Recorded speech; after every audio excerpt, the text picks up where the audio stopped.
Maharashtra TV news, आवाज सर्वसामान्यांचा। साक्री येथे धक्कादायक घटना, बसने दिली धडक, एक जखमी एक ठार। दिनांक 8 सप्टेंबर रोजी सायंकाळी ठीक 6 वाजेच्या दरम्यान साक्री येथील मोठ्या पुलावर हा अपघात झाला।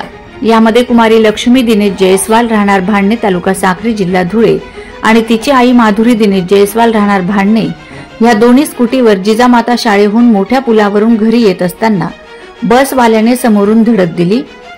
तर यामध्ये धडक देऊन बस ड्रायव्हर बस घेऊन फरार झाला। या अपघातामध्ये कुमारी लक्ष्मी दिनेश जयस्वाल ही जागीच ठार झाली, तर तिची आई माधुरी दिनेश जयस्वाल ही गंभीर जखमी आहे। ते सध्या धुळे जिल्ह्यातील जिल्हा रुग्णालयात दाखल आहेत। वंदे महाराष्ट्र टीव्ही मीडिया, मुख्य संपादक छगन गोळेकर, साक्री।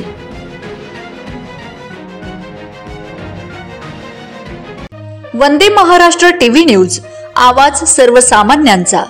अशाच नवनवीन बातम्या पाहण्यासाठी आमच्या चॅनलला सबस्क्राइब करा, बेल आयकॉनला क्लिक करा।